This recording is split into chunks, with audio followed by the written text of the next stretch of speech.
Topic है rib fracture and that is the part of respiratory trauma. Medical surgical का topic है। तो rib fracture आपको पता ही होगा फ्रैक्चर क्या होता है। जब एक जो कंटिन्यूटी है जो बोन की वो बीच में से ब्रेक डाउन हो जाती है, वो बोन जब हमारी टूट जाती है तो उसको हम अपनी लैंग्वेज में फ्रैक्चर कहते हैं। तो फ्रैक्चर भी कई टाइप का होता है। अगर आपने फ्रैक्चर पढ़ा होगा, compact fracture, green stick fracture, oblique fracture, तो ये डिफरेंट टाइप्स के फ्रैक्चर है।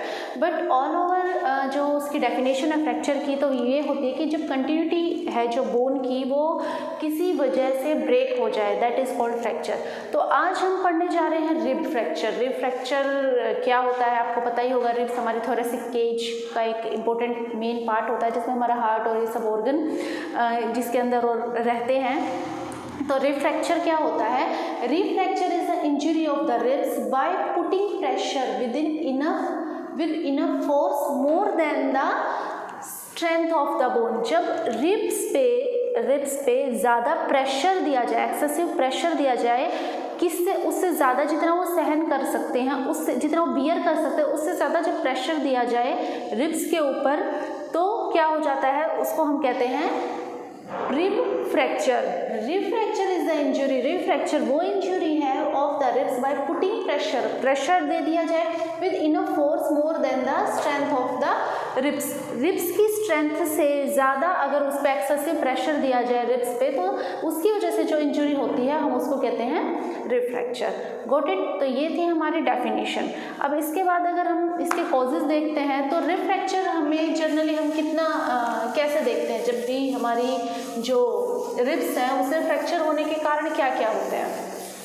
अगर हम उस पर फ्रैक्चर होने के कारण देखें तो अगर कोई इंजरी हो जाए, इंजरी मतलब क्रशिंग हो जाए ribs because of accident like, और या कोई ऐसी चीज़ है जो टकरा जाए रिब्स से आके, जैसे कि हार्ड ऑब्जेक्ट जो होता है जैसे कि हो गया फुटबॉल, अगर वो रिब्स पे आके टकरा जाएगी तो रिब्स पे प्रेशर ज़्यादा पड़ जाएगा सडनली, तो क्या हो जाएगी? रिब्स ब्रेक डाउन हो सकती है, फ्रैक्चर हो सकता है।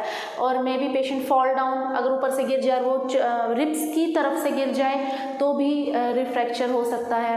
देन कोई किसी ऑब्जेक्ट से ब्लंट इंजरी हो जाए, ब्लंट इंजरी गन शॉट भी हो सकता है या कुछ अलग भी हो सकता है ड्यू टू, और एक्सीडेंट के टाइम पे हम जब जो ड्राइविंग कर रहा हो पर्सन स्पेशली उसको रिब फ्रैक्चर मोस्ट कॉमन होता है जब एक्सीडेंट हो जाता है।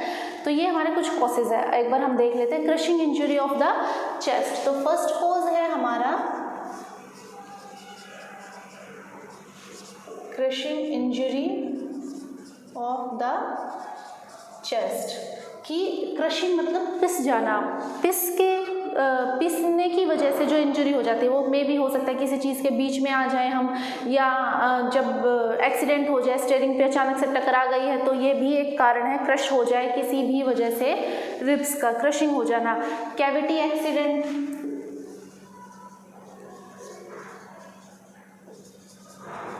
जो हमारी थोरेसिक कैविटी है उसका एक्सीडेंट हो जाए, थोरेसिक केज का जो है एक्सीडेंट हो जाए, देन क्या वो एक्सीडेंट में आ जाए cavity accident. Chest wall surgery, chest wall surgery हुई हो कोई। देन नेक्स्ट है हमारा penetration of sharp object, penetration of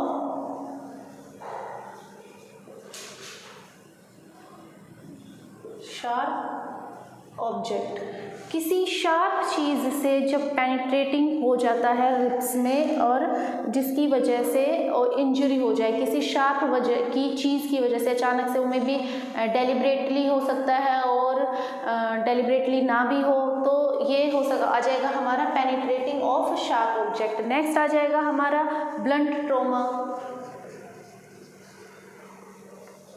blunt trauma मतलब आ गया हमारे इसमें गन शॉट भी आ सकता है कि गन शॉट की वजह से जो एक्सीडेंट हुआ हो या कोई फुटबॉल आके लग गई हो, या इसमें क्या हो सकता है कि आपका इंजरी के साथ साथ मे बी स्किन पियर्सिंग भी हो सकता है, मतलब स्किन को क्रॉस करके, सबसे पहले तो स्किन ही आएगी, स्किन को क्रॉस करके कोई किसी ऑब्जेक्ट से किसी चीज़ से जब इंजरी हो जाए, मे बी उसमें हो सकता है स्किन भी पे भी कट आ सकता है, स्किन को क्रॉस करके रिब्स तक पहुँच गई है इंजरी और उसकी वजह से फ्रैक्चर हो गया है, रिब्स फ्रैक्चर, तो ये कारण ये भी हो सकता है। देन नेक्स्ट है हमारा CPR क्या है? Cardiac pulmonary resuscitation. जब वेकअप रिवर्स करने के लिए जब कार्डियक पल्मोनरी रिसक्सिटेशन देते हैं, CPR हम देते हैं, जिसका रेशो आपने देखा होगा। CPR भी एक एक्ट होता है जिसको कार्डियक अरेस्ट जैसा आ जाता है, तो उसको हम CPR देते हैं। तो उसका भी कई बार क्या होता है, अगर वो सही तरीके से एडिक्वेट प्रेशर से ना दिया जाए, कई बार उसमें ज़्यादा प्रेशर दिया जाता है, हमारी पाम्स का ज़्यादा प्रेशर देने की वजह से भी रिब्स पे एक्सेसिव प्रेशर हो जाता है, जिसकी वजह से रिब्स जो है ब्रेक डाउन हो जाती है, उनका फ्रैक्चर हो जाता है। तो CPR भी एक मेन कॉज है रिब फ्रैक्चर का। देन नेक्स्ट इसमें हम बात कर लेते हैं साइन एंड सिम्टम्स की। साइन एंड सिम्टम्स में हमारा क्या आएगा, अगर रिब फ्रैक्चर हो जाता है तो साइन एंड सिम्टम में क्या आता है?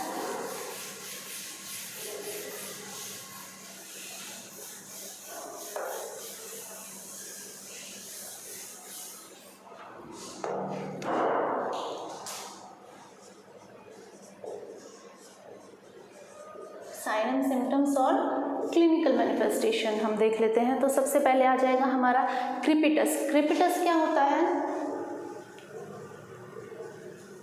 एक वर्ड है, आपके लिए न्यू होगा, मे बी मैंने पहले ना बताया हो।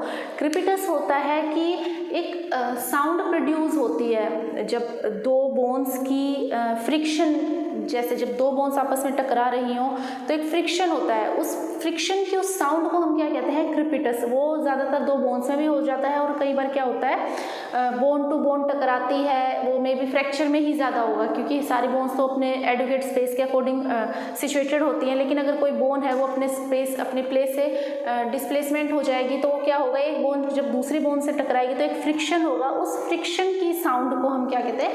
क्रिपिटस। फ्रिक्शन की sound, friction sound of bones, got it, that is called crepitus. Next आ जाएगा shortness of breath। shortness of breath जो क्या होगा, हमारा सांस हम जल्दी जल्दी लेंगे। Then next आ जाएगा pain on the injured side with inhalation and exhalation। जब हम pain on injured side, जब हम इन्हेलेशन होगा हमारा और एक्सेलेशन होगा, जब हम सांस अंदर लेंगे और जब हम सांस बाहर छोड़ेंगे, तो क्या है, जहाँ पे इंजरी है वहाँ पे क्या होगा? पेन होगा। सांस लेते टाइम और सांस छोड़ते टाइम हमारे वहाँ पे उस पॉइंट पे इंजरी साइड पे हमें पेन फील होगा। नेक्स्ट आ जाएगा हमारा डिफॉर्मिटी।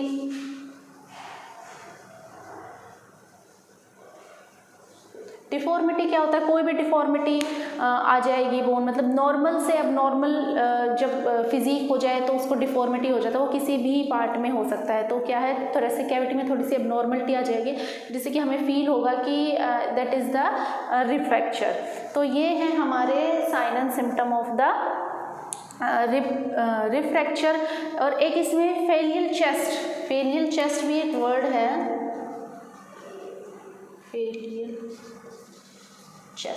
फेलियर चेस्ट क्या, किसको हम कहते हैं? फेलियर चेस्ट कहते हैं कि जब एक से ज़्यादा रिब टूट जाती है। रिब फ्रैक्चर में जब एक से ज़्यादा रिब्स में फ्रैक्चर हो जाता है तो उसको हम कहते हैं failure chest. When the several ribs are broken. Failure chest कौन सी होती है? When the several ribs are broken.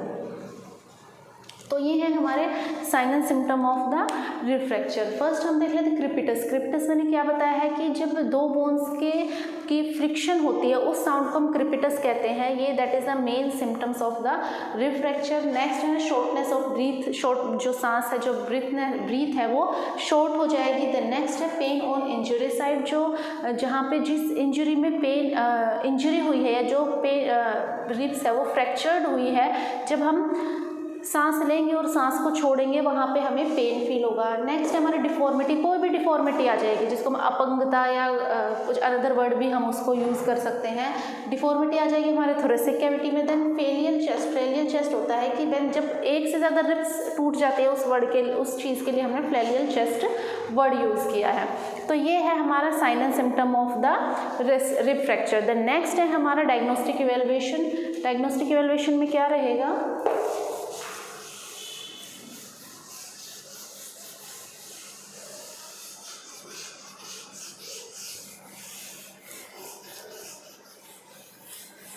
तो एज़ यूजुअल हम सबसे पहले अगर जब भी फ्रैक्चर हो जाता है in any bone of the body, body की किसी भी बोन में अगर फ्रैक्चर होता है तो हमारा सबसे पहले ध्यान कहाँ जाता है कि एक्चुअल और परफेक्टली डायग्नोज करने के लिए हम कहाँ पे जाते हैं, एक्सरे। तो as usual x ray is the best diagnostic evaluation for the identify of rib fracture और any fracture.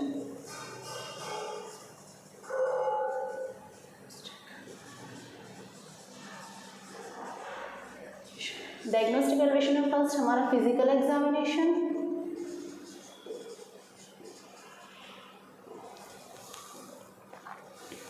Next history collection,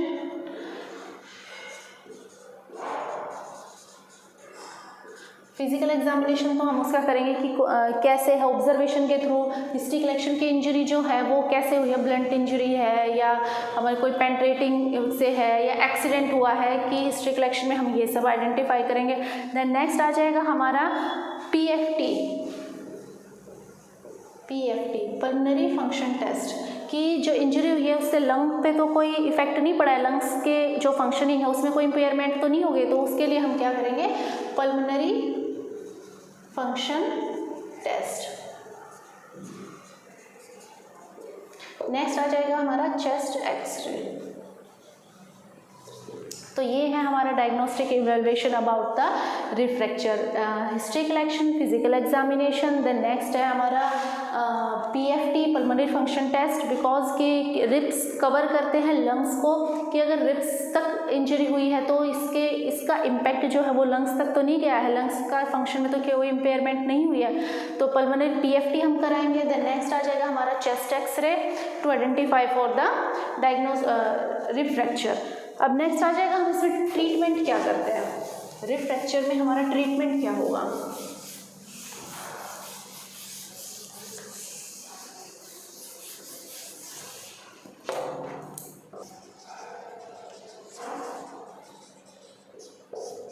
management, अगर हम मैनेजमेंट की बात करें तो सबसे पहले हम क्या देखेंगे कि assess the complication, chance of complication such as cardiac tamponade, की अगर जो इंजरी हुई है, कॉम्प्लिकेशन देखेंगे हम क्या, कि जो कॉम्प्लिकेशन किस चीज़ के देखने की, जो इंजरी हुई है उसमें कॉम्प्लिकेशन क्या तो नहीं आ गया, कार्डियक टेम्पोनेंट तो नहीं हो गया, कार्डियक टेम्पोनेंट। देन नेक्स्ट आ जाएगा हमारा इसमें पेरिकार्डाइटिस, ये कॉम्प्लिकेशन है हमारे रिब फ्रैक्चर के।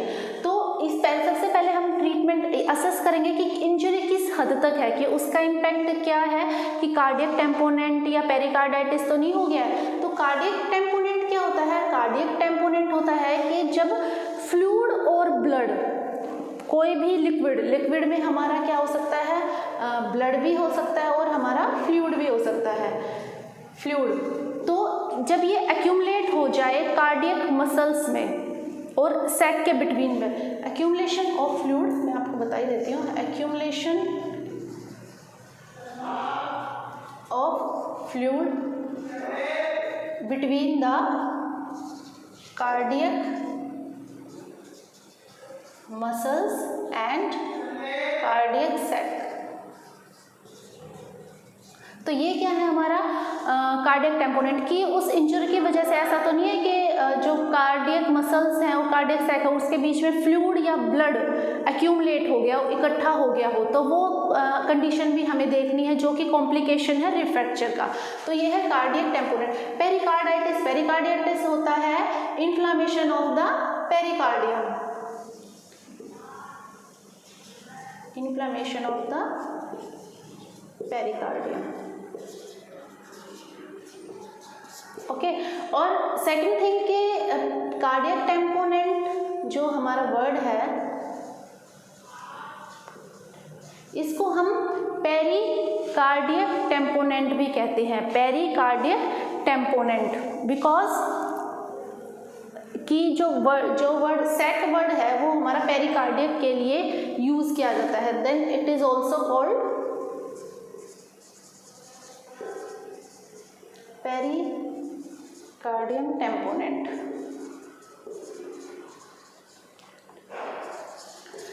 तो दो कॉम्प्लिकेशन है, तो मैनेजमेंट पे हम सबसे पहले कॉम्प्लिकेशंस को असेस करेंगे। तो दो हमारी कॉम्प्लिकेशंस क्या हो सकती हैं, कार्डियक टेम्पोनेंट भी हो सकता है, पेरिकार्डिटिस भी हो सकता है। तो कार्डियक टेम्पोनेंट भी आपको मैंने बता दिया, accumulation of fluid and blood between the heart muscles and the cardiac sac. Then next हमारा पेरिकार्डिटिस होता है हमारा इन्फ्लामेशन ऑफ द पेरिकार्डियम। तो इन कॉम्प्लिकेशन को असेस करते हुए हम फर्दर ट्रीटमेंट की तरफ जाएंगे कि हमें कौन सा ट्रीटमेंट, पहले तो अगर ये कॉम्प्लिकेशन है तो हमें इनको भी क्लियर करना होगा और उनके लिए ट्रीटमेंट फर्स्टली स्टार्ट करना होगा।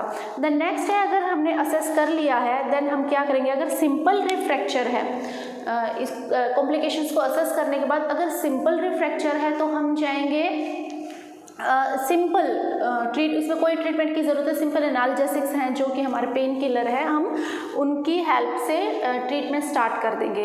इसमें कोई स्पेसिफिक एक्सेसिव केयर की और स्पेसिफिक ट्रीटमेंट की ज़रूरत नहीं होगी, हम सिर्फ एनाल्जेसिक पेन रिलीवर हम पेशेंट को देंगे पेन को कंट्रोल करने के लिए। देन नेक्स्ट है, आ जाए हमारा immobilisation of affected side arm to protect the rib in case of multiple fracture of the, अगर फ्लेलियर रिब चेस्ट है, फेलियर मतलब कि मैंने बताया है आपको कि जब एक्सेसिव या सेवरल रिब्स में फ्रैक्चर हो जाता है उसको फ्लेलियर चेस्ट कहते हैं। तो अब क्या करेंगे, हमने जिस रिब्स की तरफ मे बी वो राइट साइड भी हो सकता है और लेफ्ट साइड भी और मे बी बोथ साइड भी हो सकता है, तो हम स्पेशल उसमें क्या करेंगे कि स्पेसिफिक प्रोटेक्शन के साथ उसमें कोई रिक्वायरमेंट नहीं होगी ट्रीटमेंट की, हम उसको एनाल्जेसिक उसको हम क्या करेंगे कि उसको इमोबिलाइज करेंगे कि वो कम से कम मूवमेंट रहे उसकी पेशेंट की उस तरफ के हैंड की, अगर इस तरफ है तो हम लेफ्ट साइड, अगर हमारा राइट साइड तो राइट साइड के हैंड के भी मूवमेंट को हम क्या करेंगे मिनिमाइज करेंगे, कम से कम करेंगे कि उसको जो इमोबिलाइज है वो पार्ट इमोबिलाइज रहे, कम से कम मूवमेंट हो रिब्स की भी और उस तरफ के हैंड की भी। देन नेक्स्ट हमारा आ जाएगा encourage the patient for deep breathing exercise. Patient को हम क्या करेंगे, डीप ब्रीथिंग एक्सरसाइज करने के लिए एनकरेज करेंगे, अवेयर करेंगे कि आपको डीप ब्रीथिंग, गहरी सांस लेनी है, डीप ब्रीथिंग एक्सरसाइज करनी है। देन नेक्स्ट आ जाएगा हमारा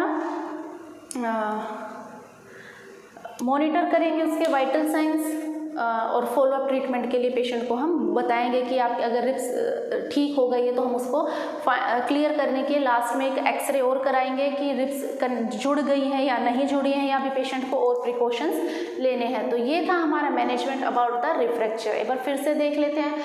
सबसे पहले हम कॉम्प्लिकेशंस को असेस कर लेंगे। कॉम्प्लिकेशंस हमारी क्या है, कार्डियक टेम्पोनेंट और पेरिकार्डाइटिस। कॉम्प्लिकेशंस देखने के बाद अगर पेशेंट ठीक है, नॉर्मल फ्रैक्चर है, तो हम उसके लिए कोई स्पेसिफिक ट्रीटमेंट नहीं लेते हैं, सिर्फ एनाल्जेसिक्स के साथ जो सिम्टम्स हैं उनको ट्रीट करते हैं। पेन एक सिम्टम होगा तो हम क्या करेंगे, उसको एनाल्जेसिक देंगे जिससे उसको पेन में रिलीफ मिल जाएगा। देन नेक्स्ट आ जाएगा हमारे जो इंजरी साइट है उसको इमोबिलाइज करेंगे, मतलब कि उसकी जो मूवमेंट्स है उसको मिनिमाइज करेंगे, कम से कम जितना वो मूव करे, लेफ्ट साइड, राइट साइड और मे बी बोथ साइड। और नेक्स्ट है हमारा कि एनकरेज करेंगे पेशेंट को डीप ब्रीथिंग एक्सरसाइज करने के लिए, फॉलोअप के लिए बोलेंगे, और लास्ट में क्लियर करने के लिए कि patient is now fine, ribs in fine condition. तो हम उसके लिए एक्सरे कराएंगे फाइंड आउट करने के लिए कि कोई रिमेनिंग तो नहीं है कहीं से, या हो सकता है कोई रिब्स ठीक से ना जुड़ी हो, तो उसके लिए हम चेस्ट एक्सरे करेंगे। तो ये था हमारा management. Thank you so much. इस वीडियो को लाइक करें, हमारे चैनल को सब्सक्राइब कर बेल आइकन जरूर प्रेस करें।